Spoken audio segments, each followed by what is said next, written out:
Hi, this is Pete Heiniger, and this is my wife, Shara Heiniger.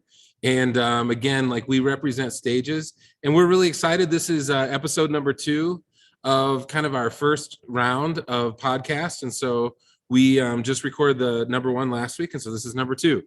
And we're pumped because while this is our number 2 podcast, we're going to be talking about something that's sometimes difficult, and that's actually communication. And so we want to be working hard, I think, in these podcasts to give you a couple things. And that is, for one, we want to be a voice for cancer fighters. But I think almost more importantly, I think the one thing that's overlooked is a voice of those who are spouses and caregivers to cancer fighters. And they face a different perspective, right, Sure? Yes. And so like this week, as promised, we wanted to launch into kind of, we'll do this for a few episodes, but it's kind of like she said, he heard, he said, she heard, because it's about communication, right? And so let's just go ahead and launch right into that. So our subject being communication, we know that like for us in our cancer journey, it's been super complicated, right? We've had to change it substantially. And not just, I think, from the way that we used to communicate before, but I think almost away from what people would give you advice on how to communicate. I think probably all of us have been in some sort of marriage seminar or something like that, and they talk about communication. One of the first things that comes up is honesty, right? And always be honest. And I mean, that sounds really great in the face until you're asked your first question as a newlywed, like, hey, how does this look? Does this make me look fat? Or like, give me your honest opinion on this or something like that. And I think just even if you don't want to make it just funny like that, I think just being able to have your first hard conversation with your spouse is always difficult, to tell them something that they're not going to want to hear, but they need to hear. And how do you do that, right? And so that takes technique, and that takes energy, and that takes a lot of kind of getting creative. But most of all, it takes trying to get to know your spouse, right? And so it's no different than when we started this cancer journey, because the cancer journey puts us on a whole new level of firsts that we're not used to and that we have to respond to. And I think one of the things is that we aren't actually honest with one another all the time, right? That's true. And it's not that we're lying, it's just that sometimes when you're in the middle of something and she's worked all day, it's not appropriate or a good time for me to go into something deep or heavy, right? I need her to get her space. Like just before we came out to record this podcast, she's like, can I just have a few hours to myself and take a bath and all this stuff? And you have to make room for that, right? Before we jump into deeper, conversation. So you have to be good at picking your time. Would you agree? Yes. And then the same thing that might be said at one time may be like a horrible conversation, but if the timing is better, there's not ever perfect timing, but if the timing is better, then it's received better. Yeah. Mhm. Yeah, I think so. And I think, we get away from complete honesty for a lot of different reasons. And so I thought it would be fun to work in our favorite TV show into this podcast. And so what is it, Shara? What is our favorite TV show? Ted Lasso. Ted Lasso. And so I like it for a lot of different reasons. She likes it for a lot of different reasons. I love the leadership principles that are in it and how he leads the team and how he works with others. And I like the leadership that's not just his, but you see it throughout all the characters. But one of our favorite characters is who? Roy Kent. Roy Kent. Oi! And Roy Kent, from episode 1 all the way through, has been one thing, and that is blunt, right? Like, he does not struggle with honesty Or people pleasing. yeah he's just gonna tell you what he thinks, and it's probably gonna be full of curse words and a bunch of other things too, but you love him. But I think in season 2 you would admit that Roy starts to evolve his character. He starts getting in the relationship with Keely, and he has to learn how to communicate to her, and he has to learn how to hear her and things like that. So we even see his character in a new relationship have to learn how to kind of change up his communication style, right? Yep. Or it's not going to last long. Like the relationship is going to break down. And so that's where we wanted to launch into our main discussion. And that is kind of this, we're going to do he said, she heard tonight. So this is something I say in a response to one of her questions. And then she's going to explain how she heard it. So Shara usually asks me at some point during the day, How are you? how am I doing, right? And I'm going to say, I'm good. So that's one of my responses. And so like when you hear I'm good, like unpack that for people, because that's kind of a dead giveaway for me of what? That you don't feel good, one. Yeah. But two, that it's actually funny. It could be a lot of different things. It could be that you're so thick, so deep, like in it, that you don't want to talk about it, that you're like overwhelmed or tired of it, the pain. Or I thought you were saying I was thick-headed. So either that, like you're overwhelmed and you just don't want to think about it anymore. Sometimes it feels like it's dishonest because I know that you're not good, because I know how to read you in your face, and I can often tell when you're fronting, Mhm. but not feeling good.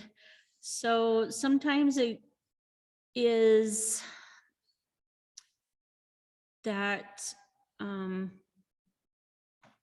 don't know, like it's hard to explain. Well, it comes at it from two different angles, right? There's sometimes where you're going to ask me that question, and like you said, I'm experiencing like either I'm nauseous, reacting poorly to chemotherapy, I'm in a lot of pain for other reasons in areas that I won't even describe to you. And so it is it's all I can do just to be there and like maybe talk or listen to someone. So when I say I'm good, I'm just kind of like end of discussion. Like I don't want to go Can any we move further. on? I don't want to describe how And I'm next feeling subject. because I'm barely making it, right? Yes. And then there's a time where I might say I'm good and I'm feeling so I'm not feeling great, but I'm kind of, I'm handling it. I'm good. I'm good. And that kind of thing. But I think that's one of the subtleties that we've worked out together in this whole thing, because there's a time where, she doesn't want me to have to go through and explain something and go into how exactly I'm feeling, if I'm feeling terrible, and that's just going to cause me more problems. And at the same time, I don't want um, her to be too worried about things either, right? I think it's heavy, like especially she asked me on a break or something from work. So she takes a 10-minute break or something, and she's How you like, hey, how you doing? doing? And like I know in like 5 minutes you're gonna have to go back to work. And well, let me tell you, like it's all this list of terrible things that I'm going through. So I think this is one example of something where you can hear something a certain way. But when we first started out, be honest, like when you knew I was saying good and I wasn't actually telling the truth, how did that make you feel? It felt like you were distancing yourself from me and being dishonest. Mhm. And I think too, my asking how are you is my way of checking in on you, where like in the past, you would say I'm good, and then that wouldn't be the case. But also it's sort of evolved to where you can say, actually, I just need to get out of the house. The house is driving me crazy, or being cooped up is driving me crazy, or I'm just right now not wanting to talk about it. Like, Mhm. I think in the past, I'm good would have been an answer, but like we moved past that in that Mhm. we're like, we can like advocate for ourselves and not, Mhm.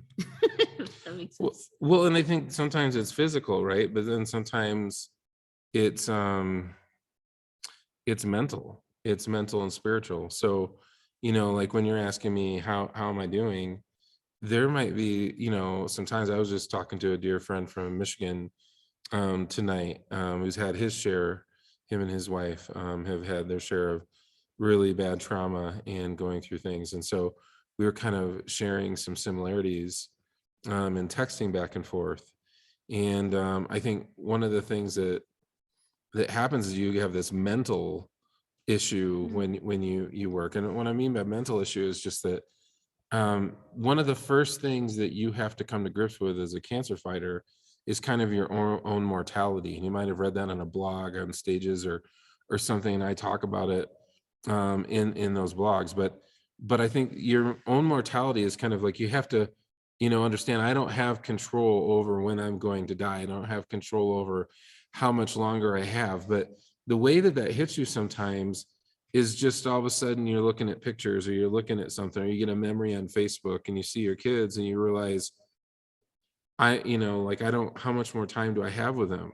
And now I've got one in Chicago and I've got one in Oregon, I've got one in Gunnison, and and so it makes it hard. I mean, sometimes I feel lucky if I can spend enough time with the girls who are home and not feel like I'm resting or in the hospital or in an appointment or something like that. And so it's just really it's really mentally taxing, and and you fight through it. And then I think those of us who grew up in fundamentalism or a more religious group who kind of put an emphasis on God expects you to do this and expects you to do that. If I grew up in a heritage where I never felt secure before God. I always felt wishy-washy, like I don't know, maybe I'm not saved, maybe I'm not, maybe I don't have his grace, maybe I don't have his love. And so when you face trauma like this, you can revert back to some of those feelings of, what if I get there and God's gonna look at me and he's not happy with me? And you face those are real things that you think and you go through. And they're big, they're weighty, they're difficult. If you put a lot of faith in God, like all of your faith and hope and everything in God and what we're doing, then I think it has to be weighty, it has to be a big deal. And so you fight those things, right? And then there's bigger conversations. We're getting ready to launch into a small group where the whole book that we're going through is called "What Does God Want?" And you can ask that question in a lot of different places, right? I mean, I know I've asked it, and what do you want? Like, we just had our car like mess up and the battery die. When I came out of emergency from having a heart palpitation of some sort that was caused by one of my cancer things. And so like I've been 6 hours in emergency and all this stuff. And then on top of that, my battery dies and all this stuff. And so you kind of cry out to God, like, what do you want? What are you trying to get from me? What are you like? I get the whole idea of I'm going to persevere through something. And when I persevere through it, kind of James chapter 1, when I persevere through it, I get stronger. I'm just thinking, like, how strong do I need to be here? Like, I mean, like, I think I've got enough on my plate. Come on. And I mean, is that how you feel? Yes. Yeah. And so I think sometimes when I say I'm good, I'm also, because I don't have an answer for what I am. Right. So it's not just, well, it's painful and I don't want to go through it. It's like, I don't know how to discuss this with you. Or it's just like, I'm so low. Like, I'm so like, I would just, it's not the time to break into a really deep rooted conversation about what I'm struggling with. But sometimes I'm my own worst enemy, right? Because I can put my game face on. And I face this a lot with people because I didn't lose any of my hair. So I have all my hair and then I got my beard and everything. And so a lot of people think all the questions. Yeah. Are you going to lose your Are you beard? lose your beard or you gonna lose your how's chemo going to affect you? But then when I look good, people always assume that I feel great. And so they'll have expectation, or they'll think I can do something that I can't, or or they think I'm better off than I really am. And I can game face it a lot, right? Because I don't want to bring everybody into what I'm going through. But at the same time, that's when I'm going to probably look at Shara and say, well, I'm good, right? And so how did you work through, Shara, the whole dishonesty thing? Because I think that's a really important thing to talk through, because I think one of the bedrocks of communication is not having dishonesty between you and your spouse, or between you and a friend.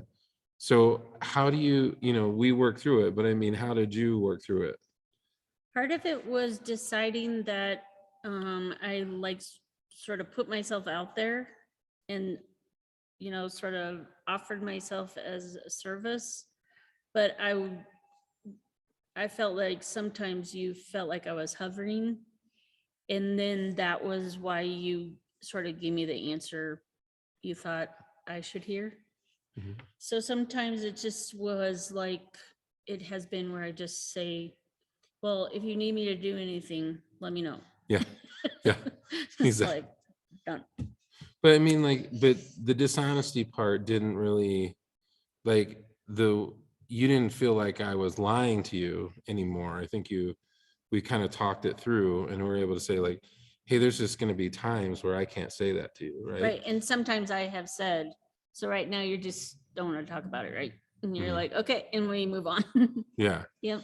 And there are going to be things, and I think, it's good for you to know.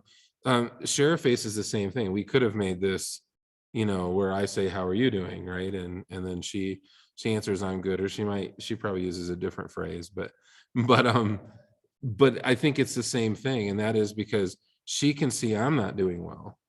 And while I care about her, she's like, I can't give him all of this Yeah. right now. Like, and we faced a lot of different challenges, right? I think that cancer fighters, and spouses face, which is the onslaught of the disease, and then what are you going to do in the first opening months? But then as friends get used to it, or time goes by, it's kind of like the news, right?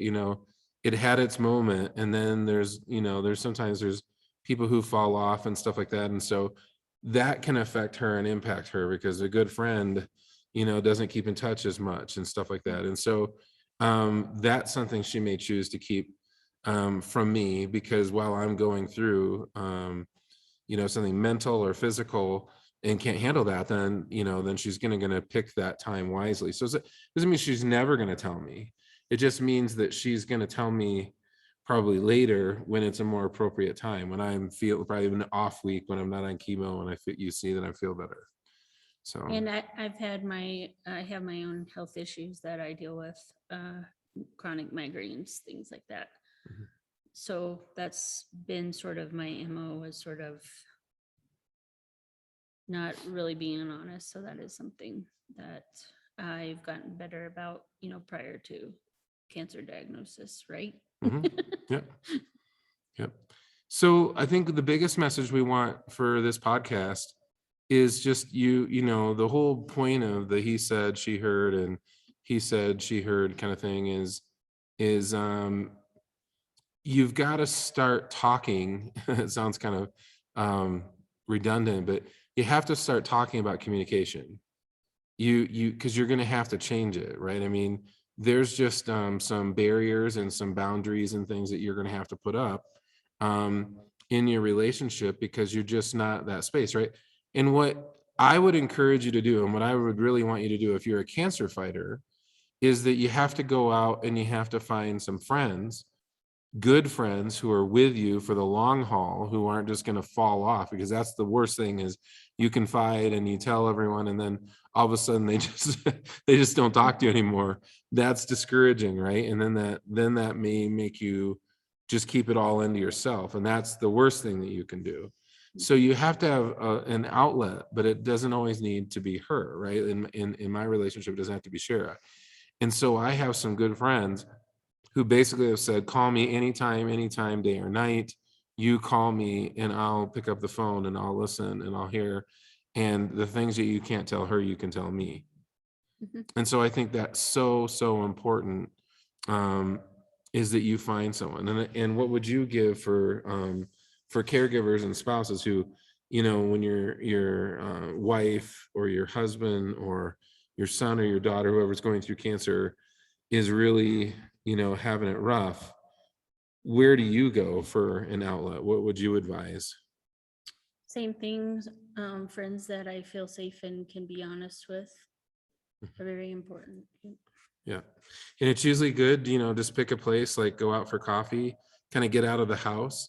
And I think that brings me to the last thing is that it's not just between you and your spouse or you and a close loved one. If you have kids involved, you've got to be mindful. And I probably am the worst at this, is to like open up a deep discussion about life or cancer or how much I have, not thinking that there are little ears, that are just downstairs or somewhere where they might overhear, and that might be too much for them too. So sometimes it's good to get into the habit of getting in the car. I mean, sometimes our deepest discussions are in the garage.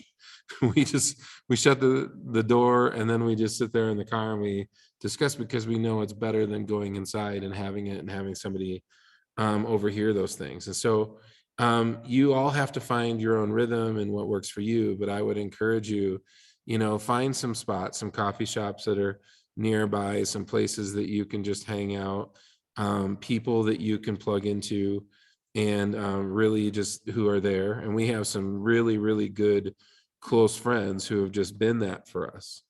And they continue to do that. And I think the easiest way, if you're asking like, well, how do I know if somebody's a good friend or not? Because this is the first time they'll have gone through this situation with me, like cancer. And I think here's the way that I would say, when you text them, they text you back. When you talk to them, when you say, hey, let's grab coffee, the next time they're asking you, hey, let's grab coffee.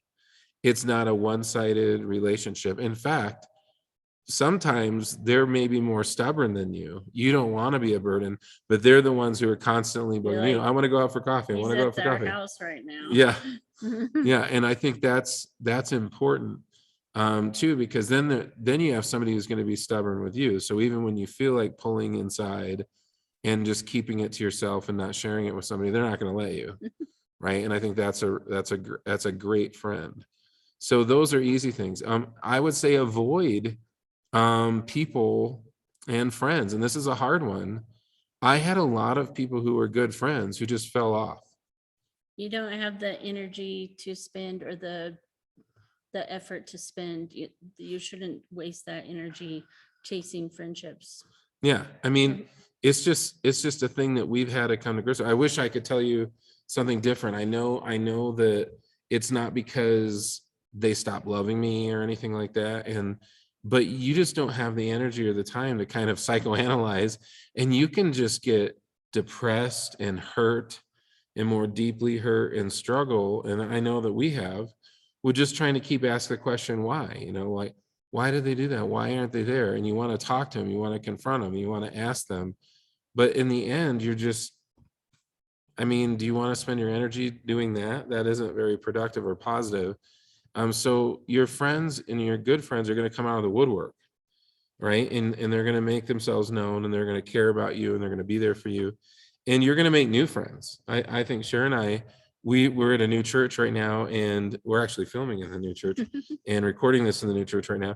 But we've made friends here that we didn't know before. We didn't know before this happened. And then all of a sudden our world blew up, and not only do we have cancer, we lost our jobs. And so we ended up having to be at a different church. And we've met people who've gone through similar things as us and have come up and said, I know what it's like to have somebody come up to you and ask you how you're doing. Every 5 minutes, you're getting bombarded. And so if you just need somebody to kind of shield you and be there for you and just talk about something funny and not that, I'm here, right? And so we've had good friends that have done that. We've had friends that we've barely known for any time bring over meals for us. Say, hey, we're going to bring over a meal for that.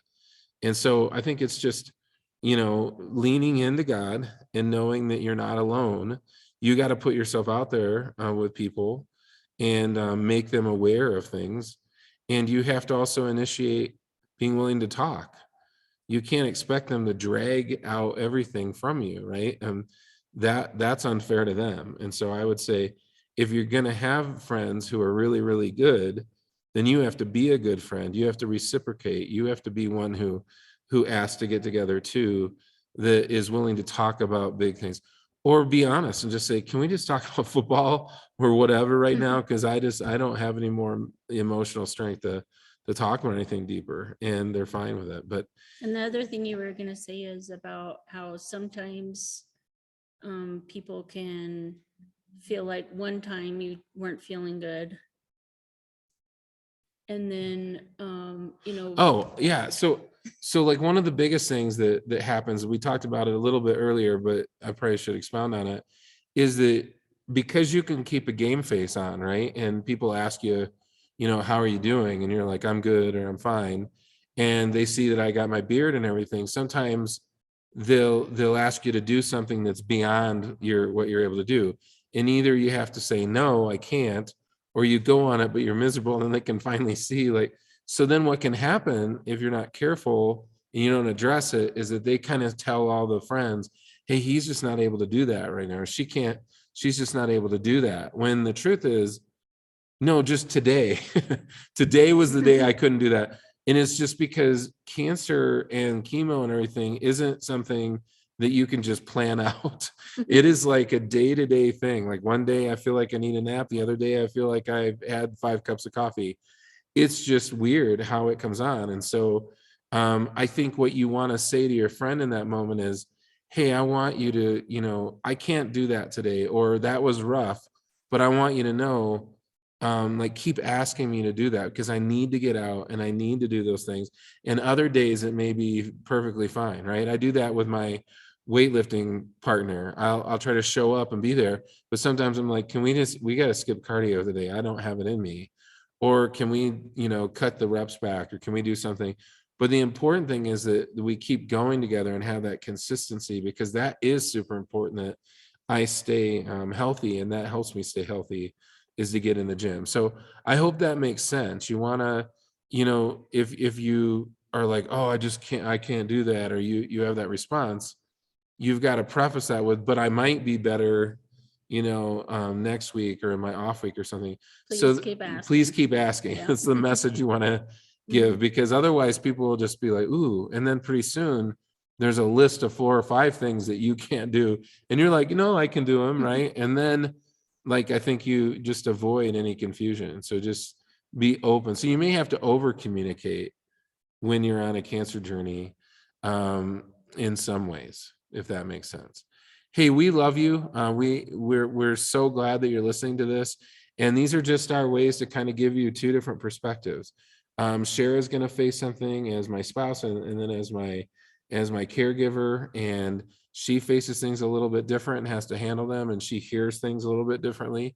And then likewise, as a cancer fighter, I do things. So you get both of our perspectives, and I hope that that's really helps you kind of plan your journey. We don't do it perfectly. We screw up every week, and our communication stinks sometimes. So we're certainly not saying we're experts all the time or fulfill this all the time, right? And so we were having technical difficulties before the podcast, and I was getting frustrated.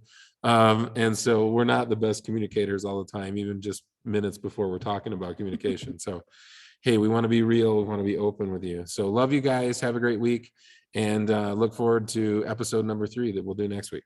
All right.